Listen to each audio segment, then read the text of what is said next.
afraid. He can only wonder and be glad. 5. Light on the sense of proportion. In a nightmare there is no relation of one thing to another, all things are haphazard, and there is a general confusion and misery. Wise men have likened the self-seeking life to a nightmare. There is a close resemblance between a selfish life, in which the sense of proportion is so far lost that things are only seen as they affect one's own selfish aims, and in which there are feverish excitements and overwhelming troubles and disasters, and that state of troubled sleep known as nightmare. In a nightmare, too, the controlling will and perceiving intelligence are asleep, and in a selfish life the better nature and spiritual perceptions are locked in profound slumber. The uncultivated mind lacks the sense of proportion. It does not see the right relation of one natural object to another, and is thereafter dead to the beauty and harmony with which it is surrounded. And what is this sense of proportion but the faculty of seeing things as they are? It is a faculty which needs cultivating, and its cultivation, when applied to natural objects, embraces the entire intelligence and refines the moral character. It enters, however, into spiritual things as well as things natural, and here is more lacking, and more greatly needed.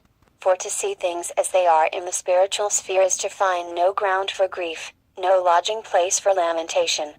Whence spring all this grief and anxiety, and fear and trouble? Is it not because things are not as men and women wish them to be? Is it not because the multiplicity of desires prevents them from seeing things in their true perspective and right proportion? When one is overwhelmed with grief, he sees nothing but his loss. Its nearness to him blots out the whole view of life. The thing in itself may be small, but to the sufferer it assumes a magnitude which is out of proportion to the surrounding objects of life.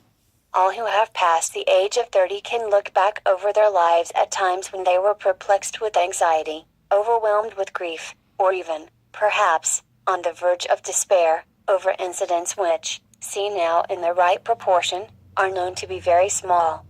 If the would-be suicide will today stay his hand and wait, he will at the end of 10 years marvel at his folly over so comparatively small a matter.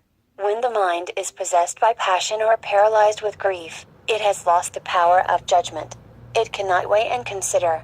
It does not perceive the relative values and proportions of the things by which it is disturbed. Awake and acting, it yet moves in a nightmare which holds its faculties in thrall. The passionate partisan lacks a sense of proportion to such an extent that, to him, his own side or view appears all that is right and good, and his opponent's all that is bad and wrong. To this partiality his reason is chained, so that whatever reason he may bring to bear upon the matter is enlisted in the service of bias, and is not exercised in order to find the just relation which exists between the two sides. He is so convinced that his own party is all right, and the other, equally intelligent party is all wrong, that it is impossible for him to be impartial and just. The only thing he understands as justice is that of getting his own way, or placing some ruling power in the hands of his party. Just as the sense of proportion in things material puts an end to the spirit of repugnance, so in things spiritual it puts an end to the spirit of strife. The true artist does not see ugliness anywhere, he sees only beauty. That which is loathsome to others fills, to him, its rightful place in nature, and it appears in his picture as a thing of beauty. The true seer does not see evil anywhere, he sees universal good. That which is hateful to others, he sees in its rightful place in the scheme of evolution, and it is held dispassionately in his mind as an object of contemplation. Men and women worry, and grieve, and fight because they lack this sense of proportion, because they do not see things in their right relations. The objects of their turbulence are not things in themselves, but their own opinions about things, self-created shadows, the unreal creations of an egoistic nightmare.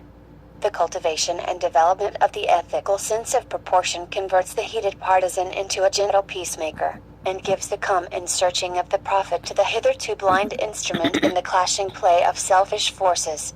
The spiritual sense of proportion gives sanity, it restores the mind to calmness, it bestows impartiality and justice and reveals a universe of faultless harmony.